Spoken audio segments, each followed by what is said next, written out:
And welcome to this Facebook Live panel with the cast of Hamilton, the musical. I'm Carl Quintanilla. We are thrilled to have everybody here. Am I right? What an amazing room. I normally cover Facebook for CNBC as a stock, as a company. And a few days ago, Mike Carnes, who runs social for the musical, direct messaged me and said, would you like to moderate this panel? And my first answer was, is this some kind of sick joke? But I think they asked because I was not afraid to express my undying admiration for this show for more than a year, and I've not been shy about it. So I'm proof that being a super fan pays off. So I would remember that, all of you. We are so thrilled to have everybody here. And it does bring me to the first question, which is the social game that the musical has, that you guys have, is so strong. I wonder how much you think that's fed the strength of the show. David, you got some thoughts on that? Well, I think, yeah, there we go. I think that one of the things that this show does really well, and one of the reasons it's been so much fun for me to be a part of, is because it asks that you bring so much of yourself to it. And that's as us as performers, but also as audience members. It's not you show up and get rapped at really aggressively immediately. It's not a show that allows you to like sit back and be a passive observer. Like so much art that we consume, we get to be passive observers of, and this isn't like that. So everybody, in order for the show to work, and when the show works the best, all 1,300 people in the audience are like this, and all of us are like this. And it is this exchange of humanity that like sort of transcends the writings of the show, and that's the crazy thing about it, is we get to feel connected to this part of history because we get to infuse our own blood into that history, and so so because of that, like our sort of social media presences have become sort of inextricably tied up with this show. And like my sort of favorite example of it is Andrew, who is like the hottest thing on social media. I mean, he's like, you know what I'm saying? And he's a swing, but covers all of the male leads, like has the craziest job in the building, really. I mean, and like goes outside to sign autographs, and people flip out, and that's how it should be, because it's not even about who he played that night. It's about who he is as a human being, and that sort of exchange gets to happen in the real world. Can I say something? My friend said this to me when the show was downtown, and he was like, Hamilton has something no other Broadway show has, and that is the connection with the fans. The fans are connecting with the show, yes, but with us individually. I've never been a part of a show where like people know the swing's name when you leave the building, and like they're like whispering to their mom, like that's David. That's like they know. But the world is very different from when 42nd Street was on Broadway. It's like they have access to us, which is really fierce if you allow them to have the access. Don't let everybody have everything though.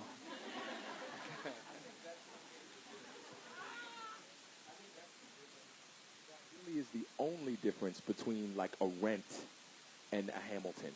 I think that Rent was hugely successful in its day, but I think that the difference between that show would have looked even more like this show had they had Facebook and Twitter. It's just so easy. It's easier now to start a fire all over the world, because if it's happening here in a major way, it's happening all over the world.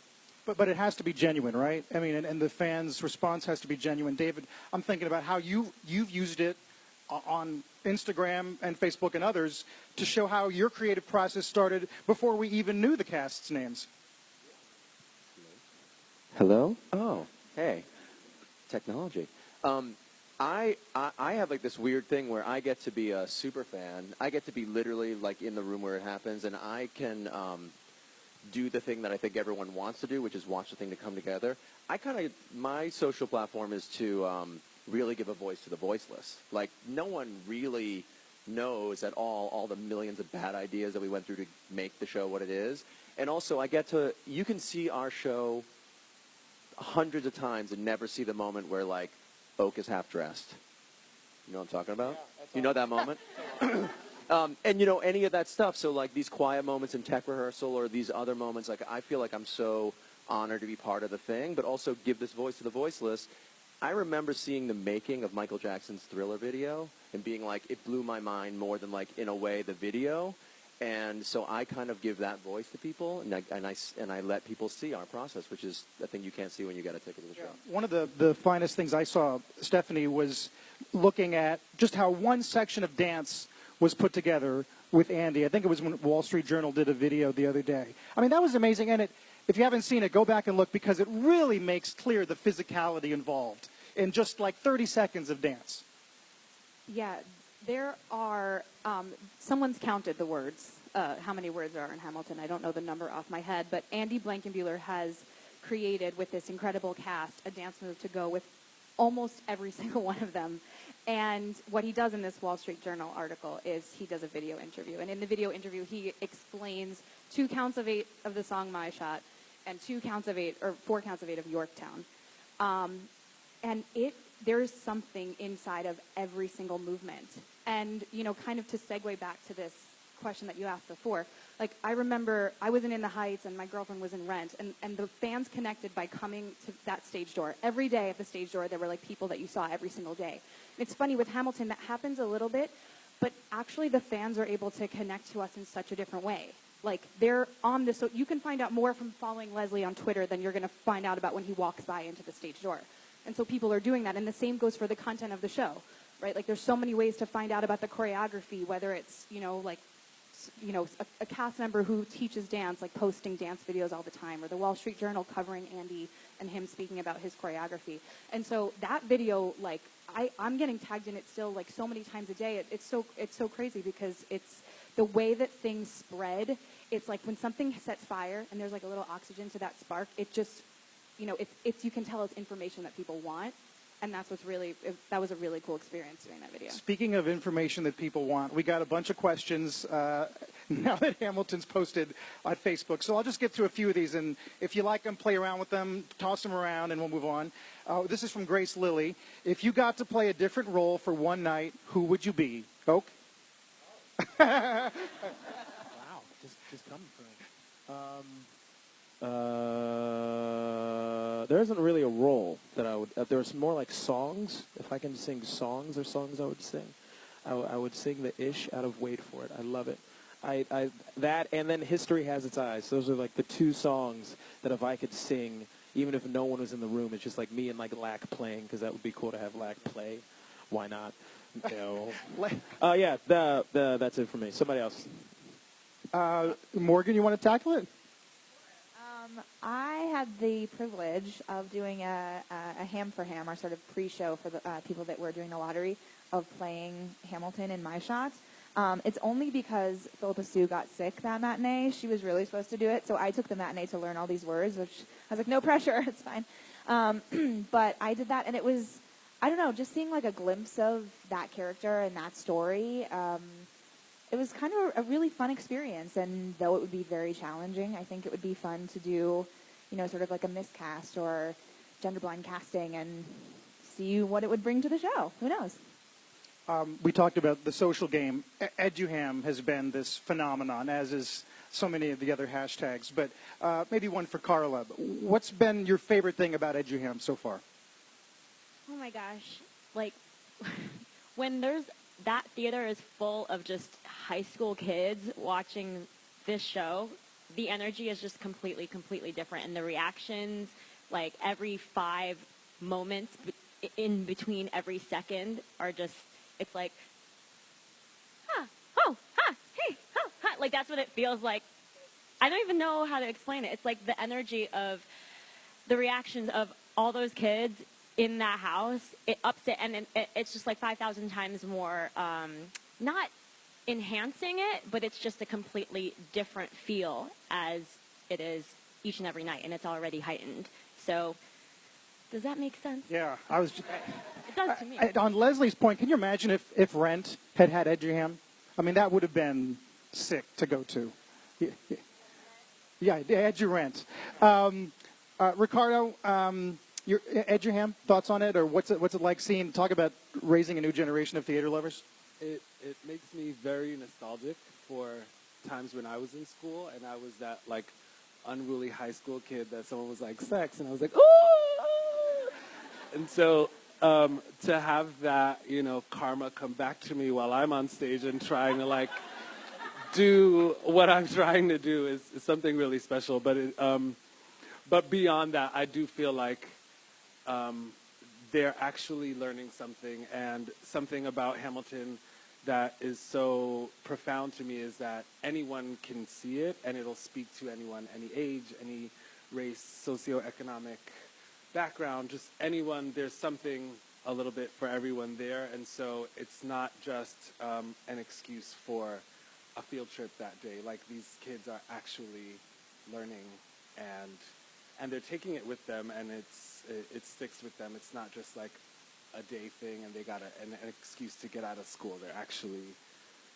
being fed. There is a difference between, and there's many, of course, right? But the major, I think, difference between us and Rent is like, I don't think people are going to protest when Hamilton's being done in middle schools. I mean, that still happens with that show in Texas and stuff. No, you're not doing Rent. There's something, I'm still very surprised at how young the show trends and how old the show trends. I was expecting to get, I was expecting that we would appeal to high school kids, but I wasn't expecting 4- and 5-year-olds. I wasn't expecting like the Sesame Street age, and then, the great-great-grandparents age that will come back too. They come back several times. It's crazy. I remember walking out of one show, and I've been to many, and this old guy told his wife, he goes, "I can't believe somebody did what I just saw." And I've always thought about that. It's like, what? Here's a good one from Scott Hunter for either David, Leslie, or Oak. How difficult is it to maintain the energy of these characters night after night without getting bored with them? David? Oak is probably the reason I don't get bored. I spend 90% of my show standing next to Oak, and he talks the whole time. So I've never had an opportunity to get bored. Oak? I talk the whole time, which helps me. No, a lot of it, a lot of people ask us about the show, and I say the main thing for me, it's just the people that I'm surrounded by in this group. It's kind of like, a famed basketball team. It's just the right group of people, and no matter who's down, like throughout the show, talking about the backstage, if you can see how we lift each other up, little moments, there's a show behind that show. There are points to be on stage left to do something with certain people. There are lots of things on stage that we probably do that would annoy Stephanie if she found out. But there are things that, like, but we do to kind of keep each other afloat. And if any of us are down, I just look to anyone. I look to anyone. And I look at Upshaw, and like I see a smile, and I'm like, cool, I'll do the show for her. Or someone's having a bad day, David or Andrew is feeling down, we'll give them a little nudge or a nod. And that's kind of what keeps it fresh, because we're always coming at it from our lives. Our lives are constantly changing. And if you just come there and say, you know what, I had a bad day, but someone else needs a better day, that's fresh. Now I'm not just doing another show, I'm doing a show to keep a smile on Ricardo's face. So it's like things that really, at least for me personally, that's what keeps the show fresh. I wonder, this is my question, is there one moment of the show that has been notoriously hard to smooth out, where it's like a running gag within the cast? Ariana, is there one that's just... The whole show was hard and hard to smooth out. But is there like a heartbreak hill where just getting to that moment is like you're just waiting for it? I would say, like, once the ensemble gets to a room where it happens, like, for me, that's the gag, because it comes in the middle of Act 2, and we've done how many giant production numbers. That's the thing about our show, as far as the ensemble is concerned. We don't have, like, just 2 big production numbers. We have, like, 11. So, 25? Sorry. Something like that. It's an absurd amount of production numbers, so by the time we've gotten to the middle of Act 2, we've already run half of the marathon. So we have to ramp back up, deliver, and, like, back up this killer singer, Leslie Odom Jr., during this number, and tell this story and move it forward. So then we can finally get to the end of the show. I think that's the hardest moment, one of the hardest moments for the ensemble. And also remember when the show was, like, finished, and people were doing the show, but it's longer than your ordinary show. And everyone who's ever done a show, which is everybody, like it, right after election of 1800, everyone was like ready to pick their backpack up, but there's still like 25 minutes left because Alexander Hamilton's still alive.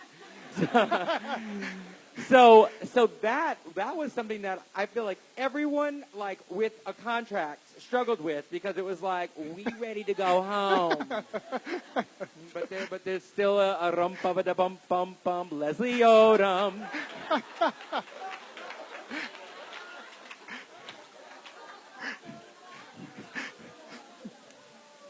It's funny because as a swing, this is like we have so many options in our head. So getting through from what happened and making it to election of 1800 is like a miracle. Oh my God, it's like you think it's over in the first act, and then you have so much more to do. So much more. Rodney, you want to take one of these? This moment, this tough moment. You got one? Yeah. What is the hardest one? Yeah. Oh gosh. Or maybe the one that everyone looks forward to the most. Well, actually, for me, it is Room Where It Happens, and I think it's because the way that Andy Blankenbuehler's choreography is we are basically like a Greek chorus, and so we are creating this ambiance throughout the show and kind of help guiding the audience on like how to feel, and this is like the tension in this moment. This is the way that this is supposed to be expressed. And for me, I think that Room Where It Happens is such an interesting texture throughout that whole entire number that we're commenting. We're also toying with the emotion with Leslie and the character Aaron Burr, and being like, we're kind of taunting him and wanting this, like, we're boiling him up. We are basically like the heat underneath to where he explodes and erupts. And for me, being on stage, watching the show is one thing, and then actually getting on stage and being able to viscerally feel each other's energy and everybody else having this opinion on like what this movement is, for me is a very huge cathartic release for not only Leslie's character, I think, who's been like stagnant and then finally is like making a choice to move forward, but as an audience member, you receive that, and then being in the ensemble, it's the moment where we're actually, I feel like you get joy. There's like this sinister joy of being like, ah. Oh, that is fascinating. I love that. Rory, Rodney talks about that interaction between actors. Your interaction is with 1,200 strangers, right? Yeah, my scene partner is the audience, and they give me a lot every night. And so I realize that I have to give back that same enthusiasm and passion. And luckily for me, I'm the new guy, so I've been around about 2 months, and I also am reaping the benefits of being a super fan, because I saw the show across the street at the Public a year ago, because I went to school with Leslie Odom, who went to college together, and I thought it was the greatest thing I'd ever seen. I was like, this is changing the art form that I've put my life and dedicated my life to, so this is great for me, this is great for all of us. Never in my wildest dreams did I think I would be a part of this show, but especially to be a part of it right now, to be a part of it and get to witness what they're going through, and this special time it's a real privilege. But to get to be in front of this audience, these people who have been fighting in the streets to get in to see us. I was one of them. This is the only way to get house seats, is to actually be in the show, by the way. So, you know, it is such an amazing moment every night to communicate with an audience that is literally howling and screaming, and so happy to be there. How quickly can you, A, read the audience? Do they challenge you to not break character? How do you keep your movement limited? There's a million questions for what you do in a very short period of time. Right. Well, it's the thing is that it's written so well. There's literally, I just have to get out of the way of what this show is. There's no me coming to Hamilton and going, how can I make this work? How can I make this better? It is so brilliant. So I really just had to keep telling myself, get out of the way. And it's so brilliant and so lean. It's good storytelling. It's not just great music. It's good storytelling. And whenever you have good storytelling, that's what I think makes something successful. Down to the announcement to turn off your cell phones is the king telling everyone, turn off your cell phones. Welcome to my show. and everyone laughs, ha, ha, ha, ha. You know, and I'm like, I get the first laugh of the show. This is brilliant. Before I even do anything, I'm getting my wig on at that moment, actually. And, you know, that is when you have people who know how to create an atmosphere and an experience to walk into a room, the room where it happens, and know that they are seeing something special. They take every single second as a privilege to be inside. David, here's a question from Katie Wonderly. What was the difference between designing the show for the public and for Broadway? I always use my mom as like the barometer of what we changed. Like my mom saw the show downtown. She would have no idea that anything changed, except that everything changed, right? So we got I mean, it's great because we got a chance to look at the thing, and we kind of liked what we made the first time around. The set was actually smaller uptown than it is downtown. And as I was saying before, we made so many bad mistakes. We had like thrown all those things against the wall and basically nothing stuck. And what you see is, you know, getting back to what you were saying, the storytelling is so good. I felt like, how do I support 30 years of storytelling and like countless locations and get out of like Lynn's way and then therefore all of your ways? But I feel like what we tried to do was just like take it, what we did at the public, and amp it up a little bit. And I don't know, like we got rid of a pool. We had a pool of water at the public. You guys remember the pool? We had a pool in the stage for 2 days, and actually, Andy and Tommy beautifully choreographed this moment where like the founding fathers like unearthed this like beautiful like monument, and like Eliza and Alexander like met in this like beautiful monument to like in the other world, and it was like the rippling water reflection, and we all sat there and I was like, this is damn beautiful. It is so beautiful. And then, you know, the question of like who lives, who dies, who tells your story was like, and also, is that real water? And also, are those things heavy? Like, God, they look like they're, and Tommy looked at me and was like, it's over, man. It's over. So by the time we got to, you know, lucky enough to go uptown, we had made all those bad mistakes, mostly. It's interesting. Yeah. It's like, I love that saying, I'm going to say it wrong, but you know, that, you know, good taste or whatever is like, it's all the roads that you don't take. It's all the decisions that you could have made that you didn't make. That was our editing, was what it was really about, going, you know, from downtown to uptown. We had a chance to step back and look at it and go, you know, I mean, nobody on this stage is a person that rests on their laurels. No, these are crazy people these are perfectionists. You know, I was watching the tape of downtown, like, no, that's got to change. I hate that. You suck.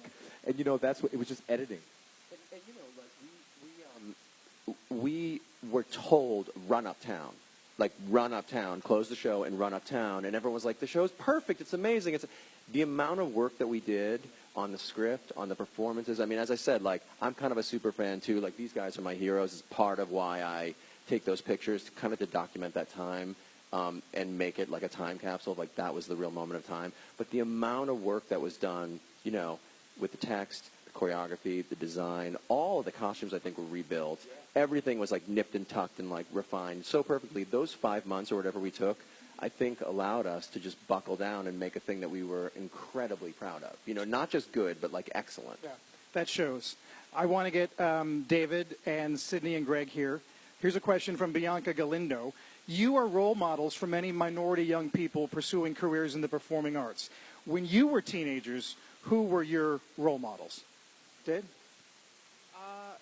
I'm mostly a dancer, so one of my role models is Mikhail Baryshnikov. He's if you don't know who he is, he's an amazing performer who you know, had to escape from Russia, and the things he had to do growing up you know, escape to the U.S. and that's crazy, you know. And I was lucky enough to not have to escape from my home country, and him coming here and pursuing his dream and being one of an amazing male dancer and doing ballet, but being proud of it. And you know, for a long time, male dancers aren't very accepted, and now it's definitely a cool thing to do. But you know, definitely growing up, it's hard to, you know, pursue something that everyone looks down on. So you know, seeing Mikhail Baryshnikov and you know, all these other performers that are men, you know, it inspires you to push more and you're like, what, he is cool. Yeah, don't let anyone bring you down in that sense. But definitely,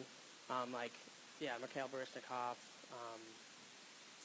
For actor-wise, like on a Broadway stage, I would have to say, I think you learn from so many people, but it's so, I learn from every single person here. Like everyone on stage that I do the performance with inspires me every single night. It's so easy to make my performance better when I have so many people around me that is pushing me to do more and pushing me to become a better performer. And seeing as a swing, I get to watch the show a lot and watching the ensemble members making these different choices. You're like, wow, that was genius. Like, why didn't I think of that? So it's awesome to be inspired by the cast you're a part of, and it's pushing. I think I can speak. It pushes all of us forward. To see all these different things. Where we have beautiful voices and amazing actors, and we have beautiful dancers that come from Juilliard with different technique, and then we have people that taught themselves hip hop and have the craziest skills. And we have everything, I feel, in this show, and it's awesome to try to learn more from all of us. Sydney? I think as a young person considering musical theater, I was really drawn to, I think the first time I ever saw Gene Kelly dance in anything, I was like, oh, I want to do that. Like, Singing in the Rain or American in Paris. And Bob Fosse, after him, they left a legacy of film that I was able to watch in my high school years, and then read about them and that kind of tenacity to come to New York. Gene Kelly from Pittsburgh. Felt kind of like my story from Michigan. I would say, as a minority, I remember, and this is going to sound silly now, no shade, but Mariah Carey, when she came out when I was 10, I had never seen a mixed, like someone who was clearly mixed and very famous. Lena Horne was a little before, she wasn't like on my radar. So seeing her, I just had this moment, I remember, of being like, whoa, that's a famous person who's like me. And I feel that male role models in that same respect came much later. Most notably, recently, our president. But I would say people like her, Halle Berry, those kind of actors made me feel like I had a place specifically as a minority, not necessarily as identifiable. So that was cool. That is cool. Greg? Well, growing up in Arizona, I was primarily a sports guy, and so I guess the people who I looked up to weren't what everybody else liked. So Whoopi Goldberg, she taught me an acting beat. She was just, I was just like, I don't know who this woman is, and she doesn't look like anybody else. She doesn't talk like anybody else. She's just her, and that Sister Act 2 is my jam. And if you ever asked my mother what kind of child I was, she'd be like, Gregory was just busy. So I was always dancing to Michael Jackson and to Prince and, doing chores and dancing with the broom. So it was just a collective of Whoopi, Michael, and Prince.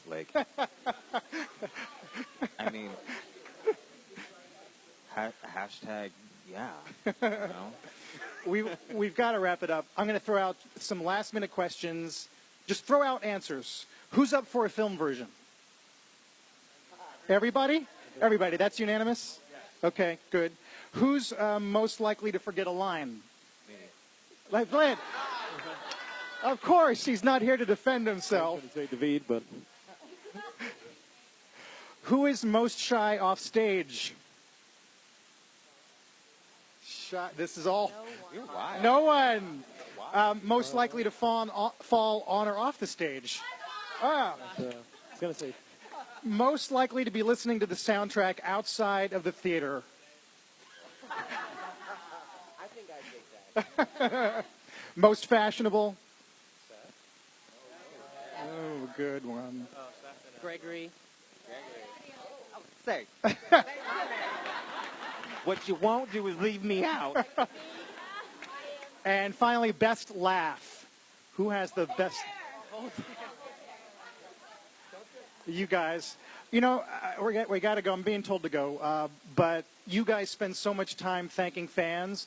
On behalf of the fans, I just want to say thank you for moving us and making us laugh and cry the way you have already. So thank you very much. And thank you guys for coming.